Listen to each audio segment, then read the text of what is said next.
चलो सभी कुछ जरा एक मिनट लेते हैं हम लोग। मेगा डाइवर्सिटी प्लांट के हमने कुछ नंबर देखे थे, कितने नंबर हैं, कितने मेगा डाइवर्सिटी प्लांट्स हमारे पास प्रेजेंट है? 12 है। ठीक है, बहुत लोग तो क्वेश्चन टाइप कर लेते हैं सुनते ही। 12 है ना? ओके, हाँ गुड, सब कोई बता रहे हैं 12 है। ओके, 12 के बाद आप मुझे ये बताइए, हमारे पास प्लांट स्पीसीज कितने हैं, total known plant species India के अंदर? देखो पहले से टाइप करके रखा हुआ है आंसर। ठीक है, 47,000। ओके, पूछना हुआ क्या आंसर? टोटल एनिमल स्पीसीज कितने हैं? Total animal species 90,000। और अगर हम ये पूछ रहे हैं कि वन महोत्सव कब सेलिब्रेट करते हैं हम लोग? वन महोत्सव, ठीक है, प्राची आर्यन सभी के आंसर सही है। वन महोत्सव अभी तक कोई आंसर 1 to 7 जुलाई। कुलसुम सबसे फास्ट, अरे वाह कुलसुम इतना फास्ट, बस एक आंसर आया है वो भी कुलसुम का है, 1 to 7 जुलाई, बाकी किसी का नहीं। There after Sameer Anand. Okay, ठीक है।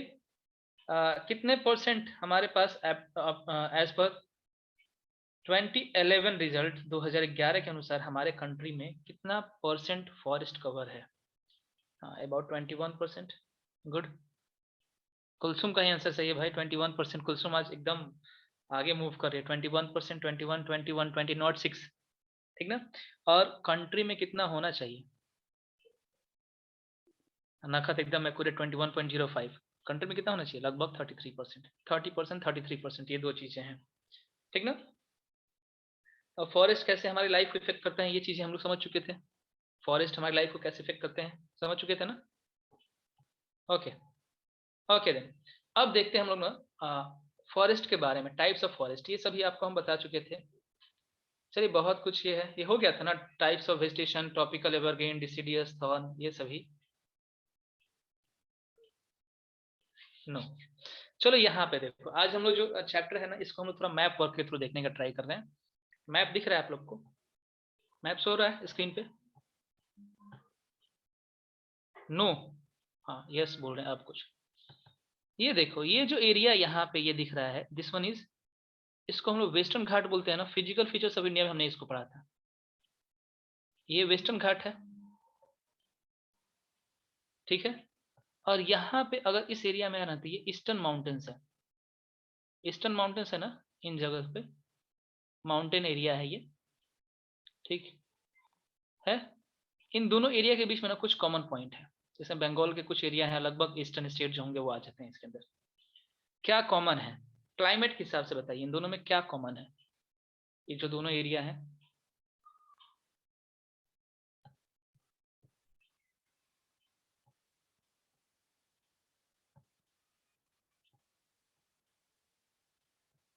रेनफॉल, वेरी गुड, वही सही चाहिए था मुझे, रेनफॉल। देखो बाबू, इंडिया जो है, इस इंडिया में जो रीजन, इंडिया जो है ट्रॉपिकल रीजन क्या था, ये देखो ये लाइन दिख रहा है ना, दिस लाइन इज, कौन सा लाइन है ये लाइन कौन सा है जो हम ड्रॉ कर रहे हैं अभी? सामने है भी आपके 23.5 पे, कौन सा लाइन है ये? हाँ, ट्रॉपिक ऑफ कैंसर है। इस ट्रॉपिक ऑफ कैंसर का जो नीचे वाला रीजन होता है ना, that one is tropical region. और इसके ऊपर का कुछ बेल्ट जो होगा उसको हम लोग सब ट्रॉपिकल बोलते हैं, और इसी कारण से हम लोग इंडिया के क्लाइमेट को, इस बेल्ट को हम लोग ट्रॉपिकल एज वेल एज सब ट्रॉपिकल बोलते हैं, ठीक है। ट्रॉपिकल क्यों? क्योंकि वहां पे टेम्परेचर हाई होता है, समझ में आ रही बात? ट्रॉपिकल रीजन है, टेम्परेचर काफी हाई होगा, ठीक। दूसरी बात क्या होगी कि इस टेम्परेचर में हमें क्या देखने को मिला कि इन सभी एरिया में जहाँ पे जो ग्रीन किए गए हैं, जो बोल्ड ग्रीन किए गए हैं, इस एरिया में रेनफॉल भी काफी अधिक होगा, होगा ना? क्योंकि यहाँ पे जो होगा वो मानसून जब आते हैं तो मानसून सबसे पहले यहाँ पे वेस्टर्न घाट में टकराते हैं और काफी हाई रेनफॉल करते हैं, रेनफॉल काफी अधिक हाई होता है। दूसरा इसके बारे में पढ़ पड़े थे, इसी एरिया में आपका आता है चेरापूंजी मानसीरामन, यहाँ पे भी काफी अधिक हाई रेनफॉल होता है ना। ये जो रेनफॉल होता है, this rainfall is about 200 centimetre. Rainfall जो होगा यहाँ पे 200 सेंटीमीटर से अधिक होता है एनुअल रेनफॉल, ये डाटा आपको याद रखना है, समझ में आ रही बात? कितना रेनफॉल हो रहा है यहाँ पे? 200 सेंटीमीटर प्लस, ठीक, तो इस एरिया में टेम्परेचर खूब अधिक मिला हमें, नहीं सब कुछ इफेक्ट करता है, एवरीथिंग इफेक्ट्स वेजिटेशन। यहाँ पे हम लोग क्या देखने वाले हैं, क्योंकि ऑलमोस्ट सभी एरिया में क्या हो रहा है, टेम्परेचर तो लगभग एक जैसा है ना, टेम्परेचर तो है हमारे पास, हम वो भी देखेंगे कि जहाँ पे रेनफॉल जो होगा कोई इफेक्ट नहीं करेगा, ठीक है। तो यहाँ पे रेनफॉल अधिक हो रही है ना बाबू, 200 सेंटीमीटर जो होगा वहां पे रेनफॉल हो रही है खूब अधिक। अब रिजल्ट क्या होगा, रेनफॉल यहाँ पे होगा तो, ठीक ना, रेनफॉल होगा तो तुम लोग पत्ते देखे हो ना, पीपल के पत्ते देखे हो सब ना, पीपल का पत्ता, अब मेरा तो ड्राइंग इस पर नहीं बन पा रहा अच्छा खासा, देखे हो तुम लोग, ठीक है ना, पीपल ट्री के जो लिप्स होते हैं, उस लिप्स में क्या होगा, रेनफॉल अगर वहां पे बारिश पड़ता है तो क्या वो पत्ते के ऊपर बारिश रुक जाएगी, नहीं, छोटे होते हैं ना, थोड़ा सा नैरो होते हैं, ताकि अगर जैसे ही वाटर ड्रॉपलेट पड़े नीचे गिर जाए, ठीक है। क्यों, क्योंकि अगर उसके ऊपर जो अगर वो अपने ऊपर रिटेन करने लगा वाटर को, तो रिजल्ट क्या होगा कि वाटर अगर उसके ऊपर रुक गया, तो अब वो जो होगा वहां पे फंगस वगैरह काफी लग जाएंगे, फंगस लगेंगे तो फिर क्या होगा, प्लांट्स आपका धीरे धीरे डिस्ट्रॉय होना शुरू हो जाएगा। समझ में आ रही बात। तो इस जगह पे हमारे पास रेनफॉल है, छोटे पत्ते वाले जो होंगे वो जो ट्रीज हैं वो ट्रीज उग रहे हैं, और इस जगह पे जो भी ट्रीज हैं, इन ट्रीज को जो नीड है, रिक्वायरमेंट है, रिक्वायरमेंट किस चीज की है, टेम्परेचर की और रेनफॉल की, दोनों की रिक्वायरमेंट मिल रहे हैं ना, तो ये जो होगा एक लंबे समय तक अपने लीफ शेड नहीं करते, वैसे सारे के सारे प्लांट अपना लीफ शेड करते हैं, सबके सब प्लांट अपना लीफ गिराते हैं, ठीक ना, लेकिन यहाँ पे जो प्लांट्स है वो प्लांट्स का कोई जो लीफ शेड करने का टाइम है, वो टाइम फिक्स नहीं है, टाइम फिक्स नहीं है, मतलब क्या होगा, कुछ प्लांट्स कभी गिरा दिए, कुछ प्लांट कभी गिरा दिए, कुछ प्लांट कभी गिरा दिए। अब आप इस फॉरेस्ट के अंदर आप आ रहे हो तो आपको क्या मालूम चलेगा, आपको लगेगा कि हमेशा यहाँ पे ग्रीनरी है, समझ में आ रही बात, यहाँ पे ग्रीनरी हमेशा आपको देखने को मिलेगा, it one is ever green, क्योंकि एक टाइम पे सारे प्लांट्स एक साथ अपने पत्ते नहीं गिरा रहे हैं, तो पतझड़ यहाँ पे नहीं हो रही है। एम आई क्लियर, समझ में आ रही बात आप लोग को, यस और नो, ठीक है। हाँ, तो इस जगह पे ये एवरग्रीन टाइप के दिखते हैं। अब देखो इसका नाम इसी कहां से पड़ गया, ट्रॉपिकल एवरग्रीन फॉरेस्ट, क्या पड़ा इसका नाम, ट्रॉपिकल एवरग्रीन, क्योंकि ट्रॉपिकल रीजन में है और ग्रीन है through out the year, tropical region में भी है और through out the year green है, इसलिए इसका नाम क्या हो गया, ट्रॉपिकल एवरग्रीन। हाँ, ग्रीन है क्योंकि इनको रेनफॉल जो होगा काफी अधिक मिलते रहता है, तो इनको, क्योंकि तुम लोग प्लांट्स में पढ़े होगे बायोलॉजी में कि प्लांट जो होंगे वो अधिक से अधिक ट्रांसपीरेशन करते हैं, जितना वाटर लेते हैं ना 80% अभी तो ट्रांसफर कर देते हैं, तो इनके पास तो एनफ एनॉर्मस अमाउंट में वाटर है, तो कितना भी ट्रांसपीरेशन हो जाए कोई इफेक्ट पड़ने वाला नहीं है, इसलिए ये प्लांट्स हमेशा अपने लिप्स के साथ रहेंगे और बहुत ही शॉर्ट पीरियड ऑफ टाइम के लिए वो अपना लिप्स शेड करते हैं, गिराते हैं। हाँ बिल्कुल, सदाबहार वन, हिंदी में इसको सदाबहार वन कहते हैं, ठीक। प्रॉपर्टीज तुम लोग को समझ में आई इसके बारे में,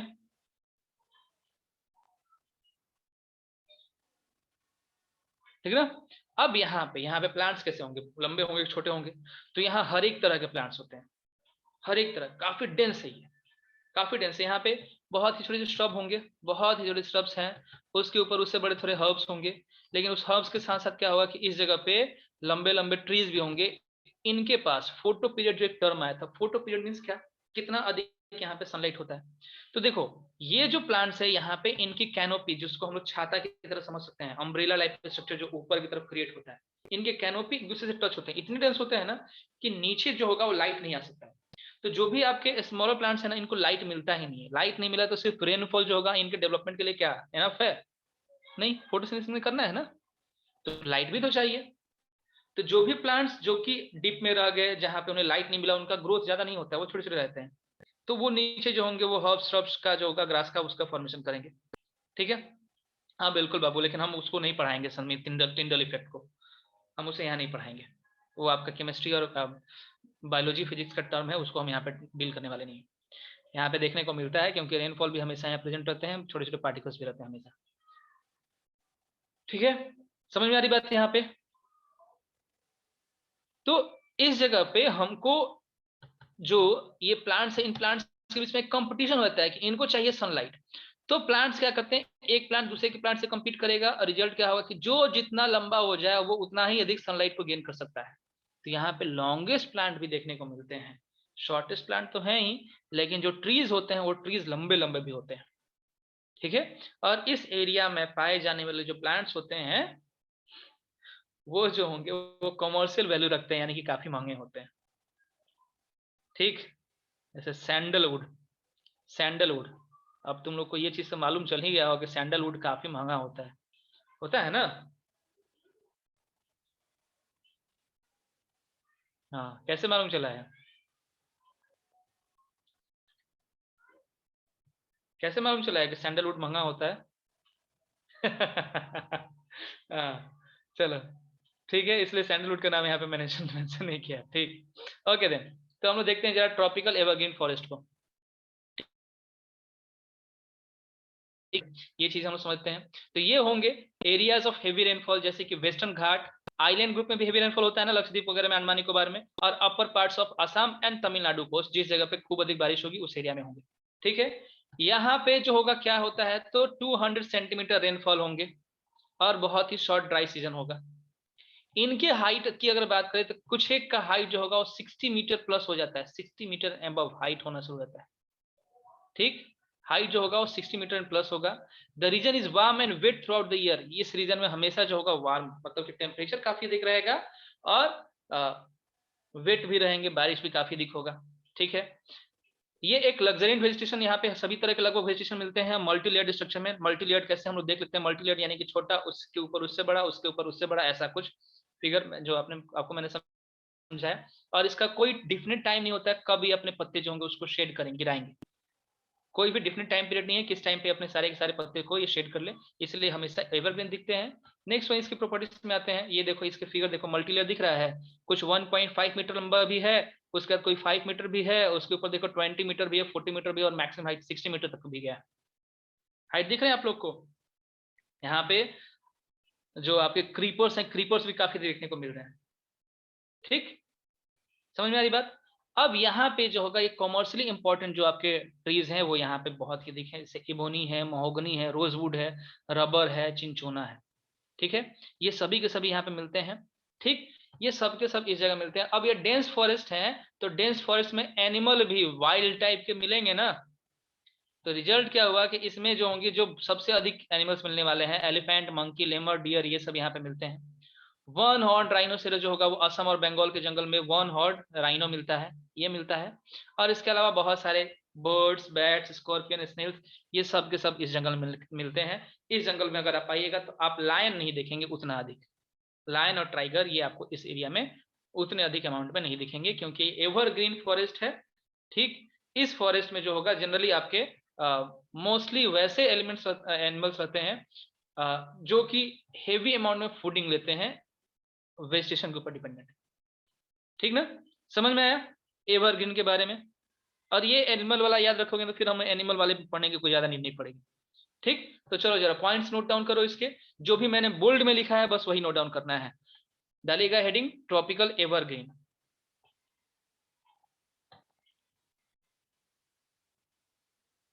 दोनों आपको दोनों तरफ से लिखना है, दोनों स्लाइड से।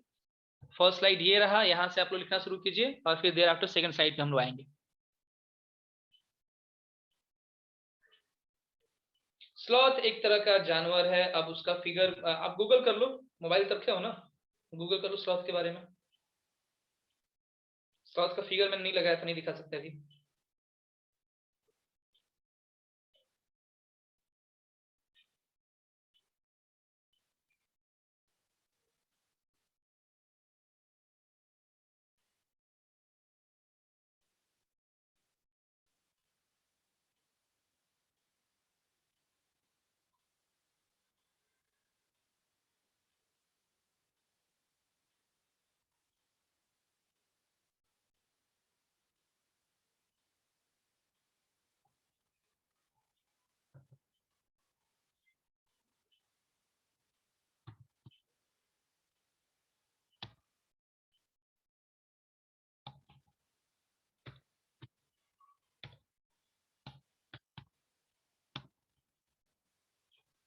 रजनीश,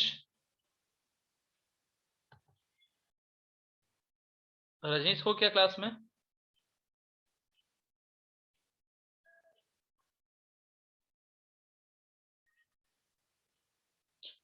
रजनीश एक बार आप रोहित सर से बात कर लो, ठीक ना?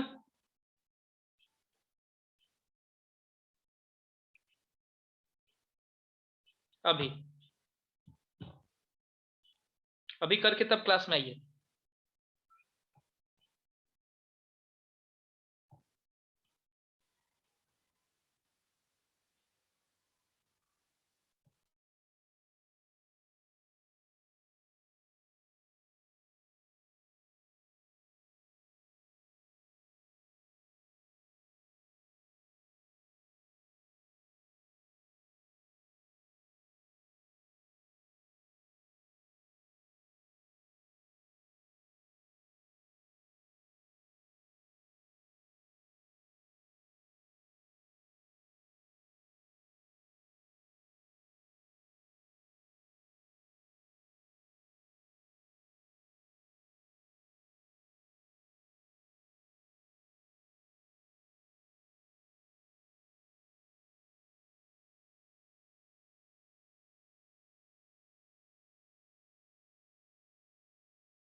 ओके, नोट कर चुके सभी? डन। डन, चलिए नेक्स्ट स्लाइड पे आते हैं। सभी का हो चुका है ना? ओके, शायद कर लीजिए। ठीक है अनन्या, टेक योर टाइम, कर लो।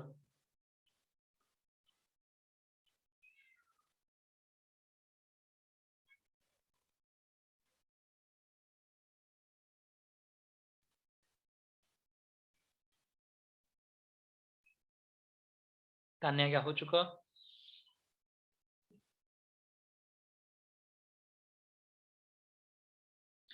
अनन्या करके डन टेक्स्ट कीजिए जल्दी, अभी नेक्स्ट स्लाइड बाकी है।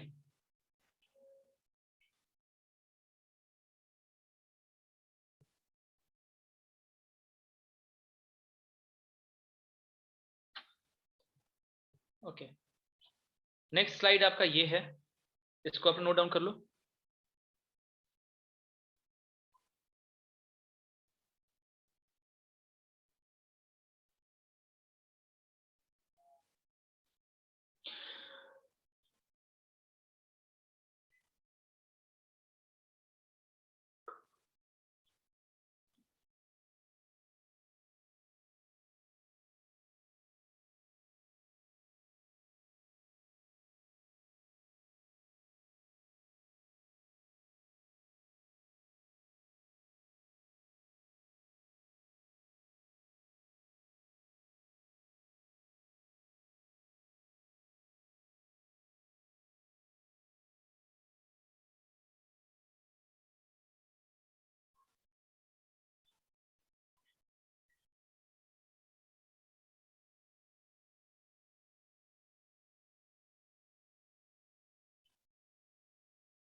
डन, दोनों हो चुका ये भी।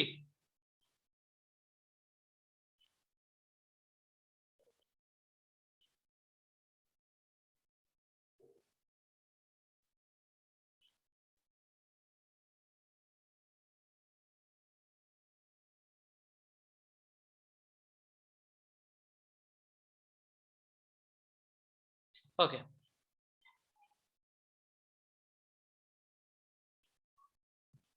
मूविंग अहेड, अब आगे देखते हैं। चलिए, चलो फिर से एक बार आगे हम लोग इस यहाँ पे इसी जगह पे हम लोग आ गए हैं। अब चलो, अब मैप में देखो।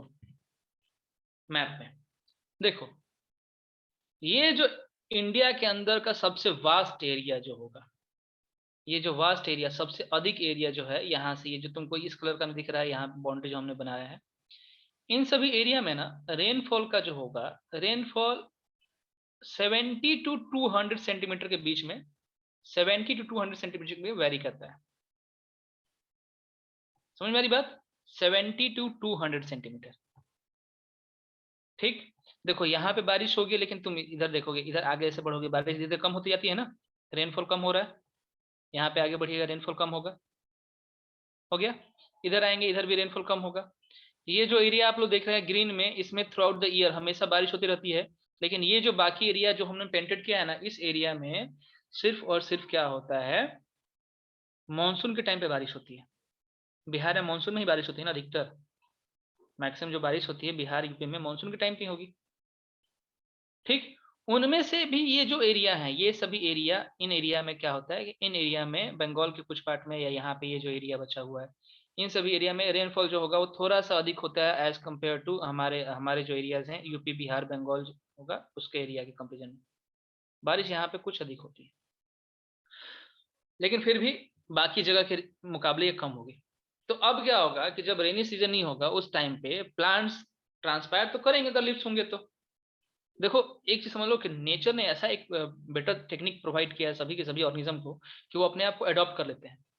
अब इन सभी जगहों पे जो भी प्लांट्स होंगे, अगर लिप्स रहेंगे हमेशा through out the year, lips रहेंगे तो ट्रांसपीरेशन खूब अधिक करेंगे ना, ट्रांसपीरेशन करेंगे, और ट्रांसपीरेशन करेंगे तो वाटर लॉस होगा।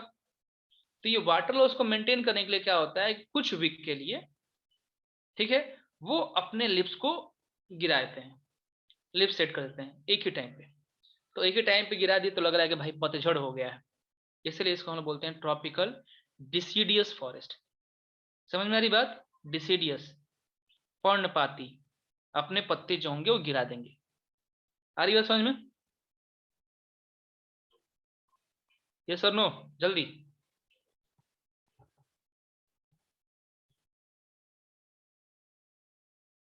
यहाँ पे जो रेनफॉल होता है, ये रेनफॉल जो होगा और रेनफॉल वैरी करता है कहाँ से, 70 सेंटीमीटर से लेकर 200 सेंटीमीटर। अभी तो हम लोग जो भी डिस्कस कर रहे हैं ना सिर्फ रेनफॉल पे डिस्कस कर रहे हैं। 70 to 200 सेंटीमीटर यहाँ पे रेनफॉल होगा। लेकिन अब क्या होता है, तुम्हारे बुक में जो भी दिया है तुम्हारे बुक के हिसाब चलते हैं, यहाँ पे क्या होता है कि एक एरिया जो होगा जिसको हम लोग 70 to 100 के अंदर रख रहे हैं, 70 to 100, यहाँ पे लगे कि बारिश बहुत कम हो रही है, तो इसको हम लोग ना डिसीडियस के अंदर दूसरे पार्ट में डिवाइड करते हैं। ये सूखा लगेगा ना 70 to 100 वाला, सूखा टाइप का लगेगा। देखो बाकी बुक पढ़ोगे तो उसमें 100 की जगह पे 120 लिखा रहेगा, लेकिन ये थोड़ा सा ड्राई है, तो इस डिसीडियस को हम लोग बोलते हैं ड्राई डिसीडियस। 70 to 100 सेंटीमीटर वाले को बोलते हैं हम लोग यस, और वहीं पे 100 to 200 सेंटीमीटर वाले को बोलते हैं हम लोग मॉइस्ट डिसीडियस। समझ में आ रही बात। तो डिसीडियस के अंदर दो हो गया, एक ड्राई डिसीडियस, एक मॉइस्ट डिसीडियस। मॉइस्ट डिसीडियस में कितना बारिश होगा, मॉइस्ट डिसीडियस में कितना बारिश होगा, रेनफॉल कितना होगा,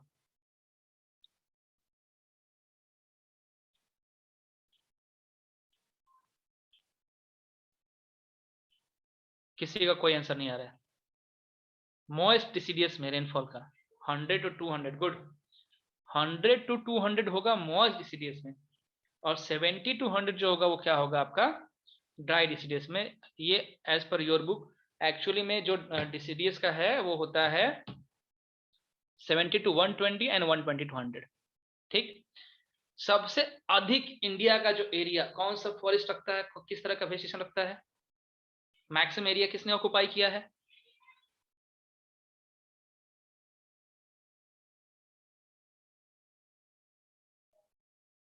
मैक्सिमम एरिया किसने ऑक्युपाई किया है,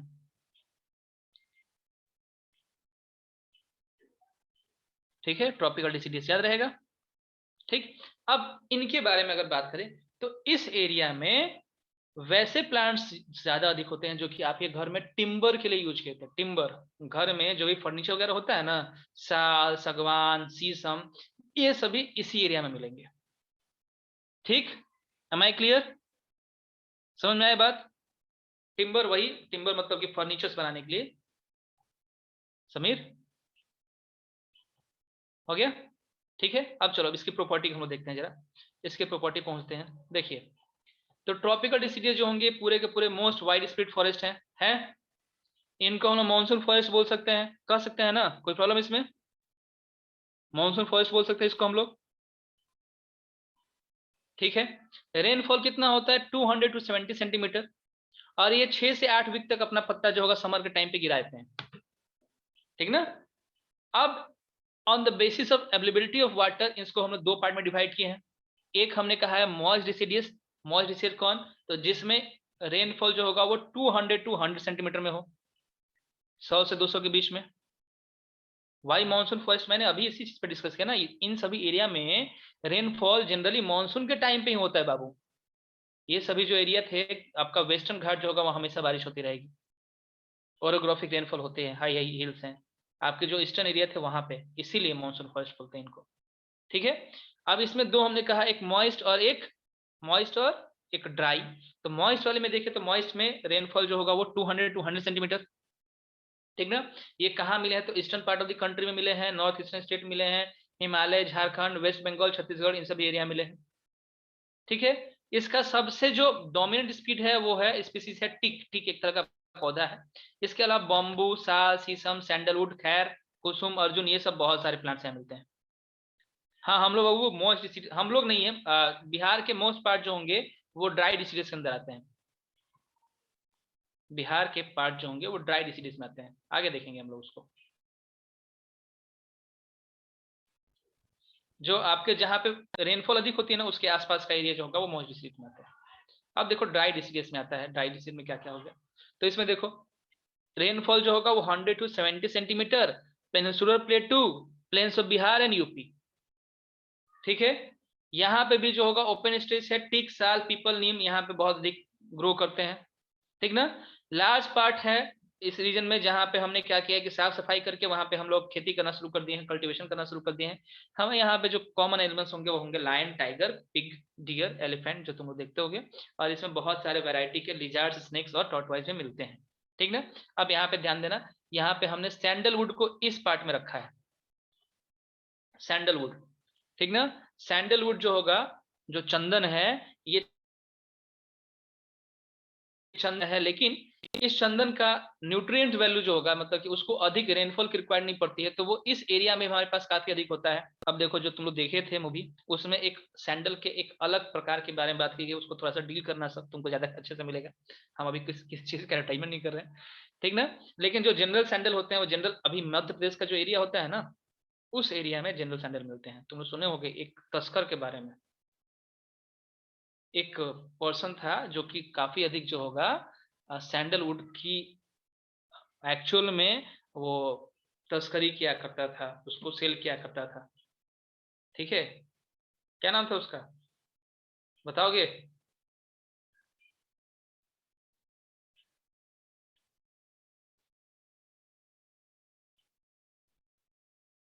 वीरप्पन, नाम सुने आप लोग, वीरप्पन? नहीं नहीं, वो मूवी वाला नहीं, एक्चुअल वाला। मूवी वाला तो तुम्हारा आपका सही नहीं है। वीरप्पन, डाकू वीरप्पन, चंदन तस्कर। ठीक, वही तमिलनाडु वगैरह का जो एरिया था, उस एरिया में काफी अधिक तस्करी होता था। समझ में आया? Dry, dry deciduous, most disease और डिसीडियस, क्लियर हुआ आप लोग को कि नहीं? लिख लोगे जब भी आपको पूछा जाए इसकी प्रॉपर्टी के बारे में।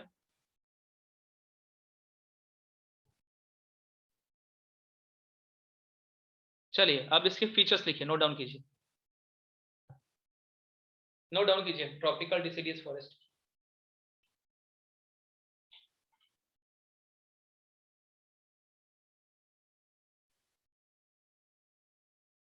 पहले जो ऊपर के पांचों पॉइंट दिए हैं वो सारे लिख लीजिएगा। और मॉइस्ट में से जो आपको लगता है मॉइस्ट और ड्राई में से, वो हम एज पर यू आपके ऊपर छोड़ रहे हैं, आप लोग कितना नोट डाउन करना चाहते हो। सभी पॉइंट्स लेकिन इंपॉर्टेंट है आपके लिए।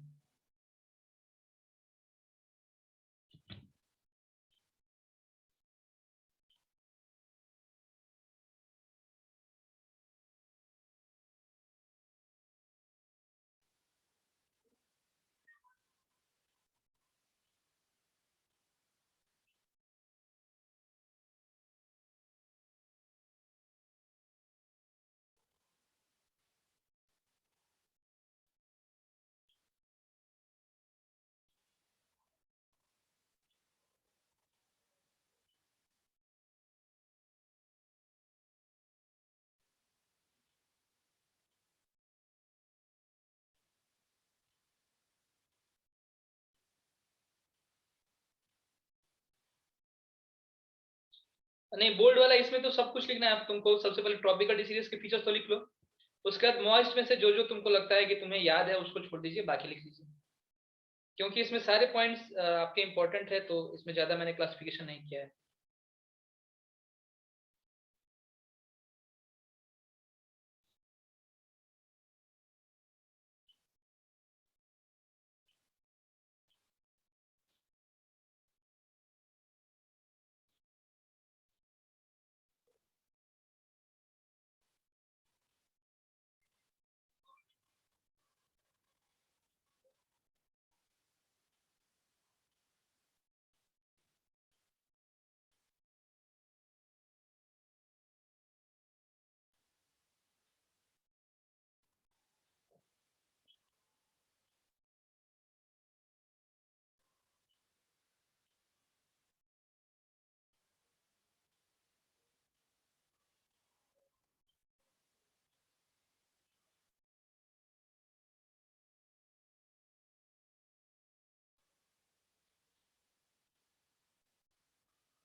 डन।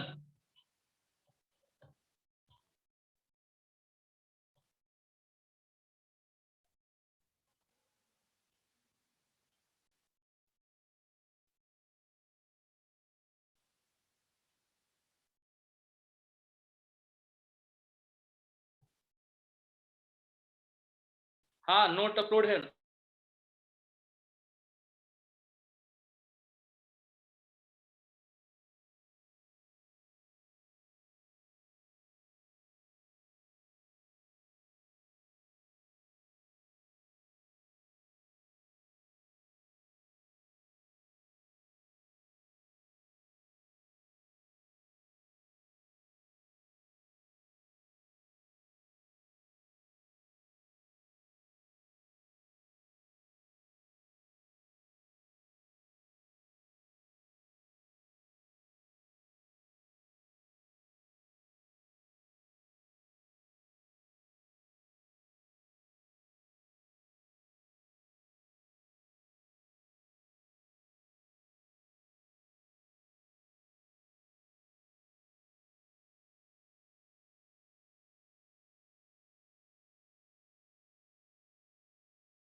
क्या कुछ बोल रही हैं? यस तान्या, बोलिए। हेलो। हाँ, बोलिए। यस सर, सर पूरा लिखना है हम लोग को सर, की जो बोल्ड किया हुआ है। हेलो हेलो देखो तुम इसमें मैंने, हेलो, हाँ सुन रहे हैं, सुन रहे हैं। ठीक है, सर। चलो। बोल्ड करने वाला सोच रहे हो ना तुम लोग? ठीक है। तुम चाहो तो सिर्फ बोल्ड वाला लिख सकते हो, क्योंकि ज्यादा कुछ इंपॉर्टेंट है नहीं इसमें, बस ये चीज ध्यान रखना है कि इसका रेनफॉल क्या है, रेनफॉल और कौन सा एरिया है। ठीक ना? मुझे लग रहा है कि तुम लोग समझ सकते हो इस चीज को, ऐसे तो ये पूरा का पूरा बुक हो जाएगा, पूरा नोट डाउन करोगे तो। ये टोटल बुक ही है।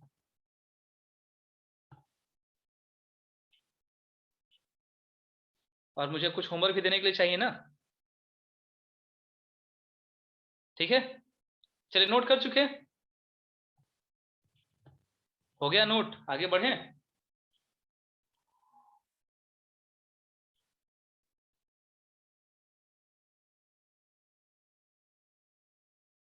चलो अब बताओ, अब अगला जो है थॉर्न फॉरेस्ट,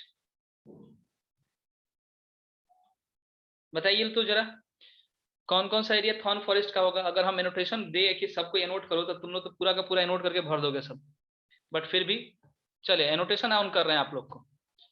क्या लग रहा है, कौन सा एरिया आप लोग को लग रहा है कि इस एरिया में थॉर्न फॉरेस्ट होंगे?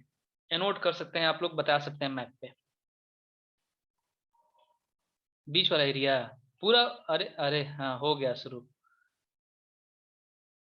हाँ गुड, ये अभी जो ये देखो ऊपर ही बना रहे हैं सब, क्या कमाल की बात है। ठीक है चलिए हो गया, काफी आपने ट्राई कर लिया। इन एरिया के बारे में क्या खास बात होगी, रेनफॉल अधिक होगा कि कम होगा? यहाँ पे रेनफॉल यहाँ पे लेस होगा, और लेस कितना, लेस कितना लेस?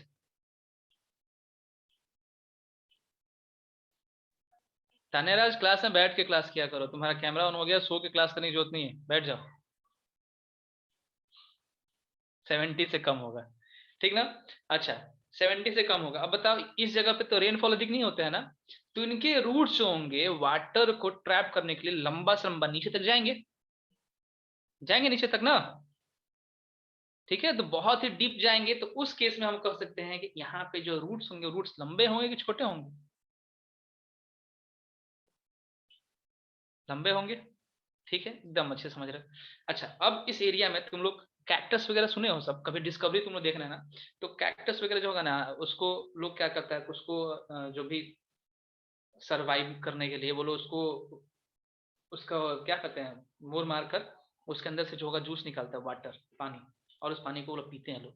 यानी कि यहाँ पे इसका जो इनर पार्ट होता है वो थोड़ा स्पॉन्जी होता है, ये वाटर को रिटेन करता है, ठीक है।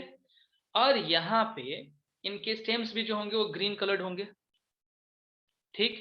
लिप्स बहुत छोटे छोटे होंगे ताकि कम से कम इवेपोरेशन कर सके, कम से कम ट्रांसपीरेशन कर सके, ठीक है। और वही जो लिप्स होते हैं ना, वो लिप्स जो होंगे वो अडॉप्ट होते हैं in the form of spines, कटीले होते हैं, ठीक ना, थॉर्न्स बन जाते हैं वहां पे, इसलिए इसको हम थॉर्नी बुशेस का फॉर्मेशन होगा। समझ में आ रही बात? क्या ये काफी डेंस होने वाले हैं? आपको लग रहा है कि बहुत डेंस फॉरेस्ट होंगे? नहीं होंगे। तो ये देखो ये दो एरिया में है, आपने बस एक एरिया मार्क किया, देखो दो एरिया दिख रहा है। एक एरिया तो ये है राजस्थान गुजरात का एरिया आपको दिख रहा है, इस एरिया में रेनफॉल काफी कम होती है, तो इस एरिया में तो होंगे ही होंगे, होंगे ना। और साथ साथ ये बीच में देखो, ये जो पेनिसुलर रीजन है इसमें बीच में ये ऐसा रीजन है जिस एरिया में बारिश काफी कम होती है, तो इस एरिया में जो फॉरेस्ट होते हैं इनका प्रॉपर्टी इनके जैसा ही मिलता है,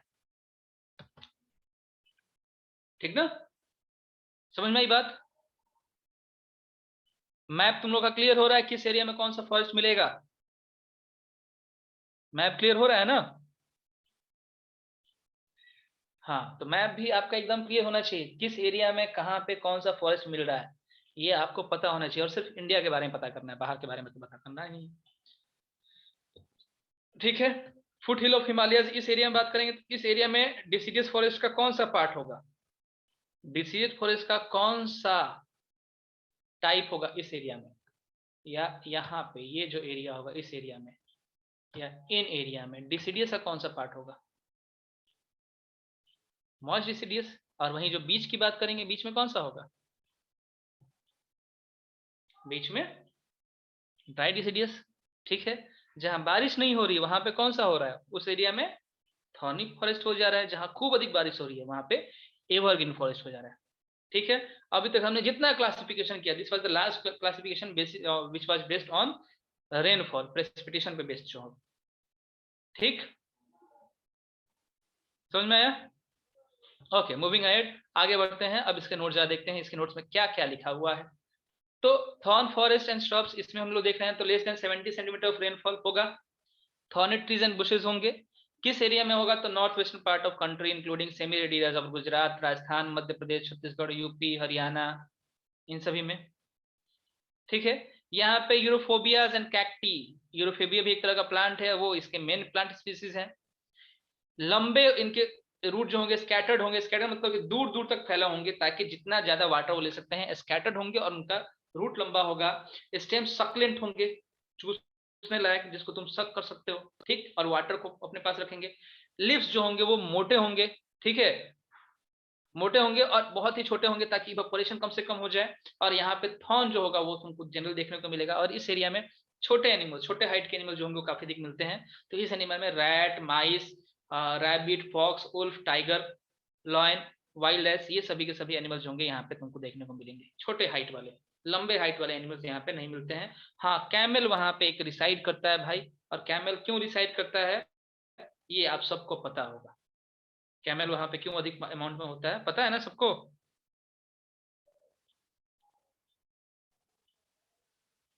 ठीक है, तो देखो इसमें मोस्ट इंपॉर्टेंट अगर मैं बात करूं तो सबसे पहले मोस्ट इंपॉर्टेंट ये पॉइंट है आपका 70% रेनफॉल। उसके बाद सेकंड मोस्ट है that one is area, third most point है ये। बाकी आप इसको छोड़ सकते हो। और इस एरिया में कौन कौन से प्लांट मिलते हैं, यही जो पॉइंट है आपके मोस्ट इंपॉर्टेंट है। बाकी सब आपको पता है। तो अगर आपको नोट डाउन करना है तो यही 4 पॉइंट नोट डाउन कर दीजिए, काफी है देखिए आपके लिए।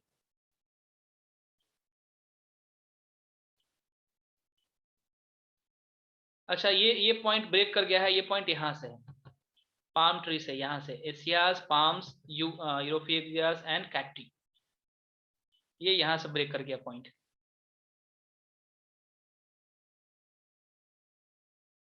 ठीक है,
हो गया, नोट कर चुके?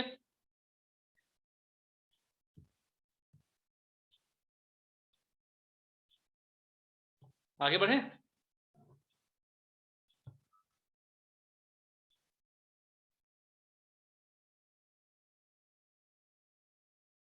एरिड रीजन यही है, एरिड रीजन वैसे रीजन जहां पे रेनफॉल कम होता है, जहां बारिश कम होती है, उसी एरिया को एरिड रीजन बोलते हैं।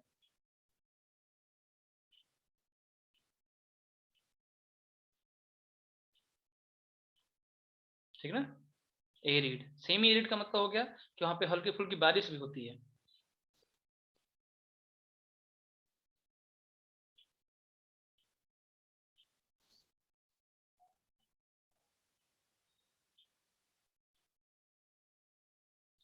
रिमूव करें, नेक्स्ट आते हैं अगला। या आज का क्लास इतना ही पे रहने थे हम लोग, आज की क्लास में इतना ही काफी है। एक क्लास और हमारा इसमें हमको लग रहा है कि मुश्किल से एक क्लास और लगेगा, जितने हमारे पास टॉपिक बचे हैं, क्योंकि सिर्फ और सिर्फ तुम लोग को फॉरेस्ट के बारे में पढ़ना है।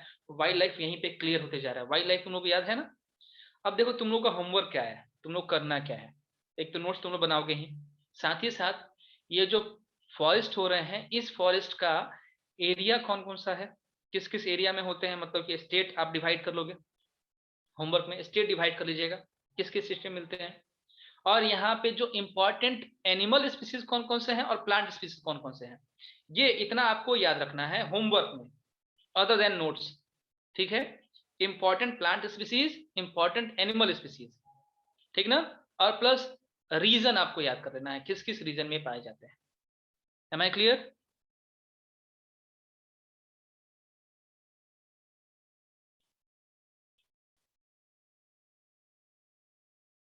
Okay, then going to in the class. Class आज खत्म करते हैं यहीं पे। हाँ, किसी कोई प्रॉब्लम है? एक प्रॉब्लम किसी को था, इट्स अक्षर रत्ना को कोई प्रॉब्लम था, that one was cabinet secretariat. यही था ना कैबिनेट सेक्रेटेरिएट। कौन बताना चाहेगा कैबिनेट सेक्रेटेरिएट क्या होता है? कोई बताना चाहेगा इसमें से? चलो टाइम हमारे पास है नहीं, हम लोग थोड़ा सा देख लेते हैं, जल्दी मैं क्लियर कर दूं। देखो कैबिनेट मिनिस्टर हो अक्षर रत्न की, तुम क्लास लीव कर चुके हो। हाँ चलिए, तो कैबिनेट मिनिस्टर्स होते हैं ना, इन कैबिनेट मिनिस्टर्स को सपोर्ट करने के लिए एक ग्रुप ऑफ सिविल सर्वेंट्स होते हैं। सिविल सर्वेंट, ये सिविल सर्वेंट्स रिटायर्ड भी हो सकते हैं, ऑन ड्यूटी भी हो सकते हैं।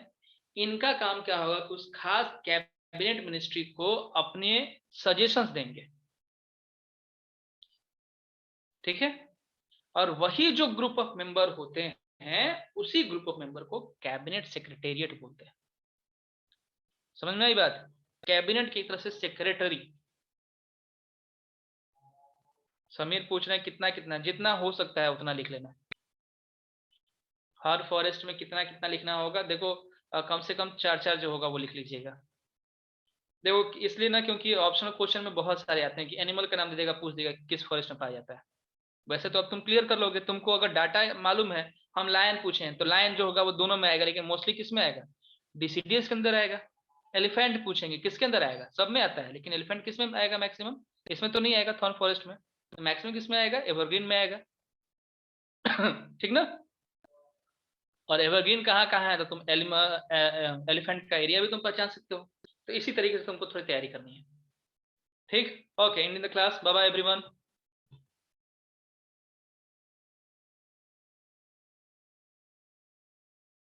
Welcome welcome.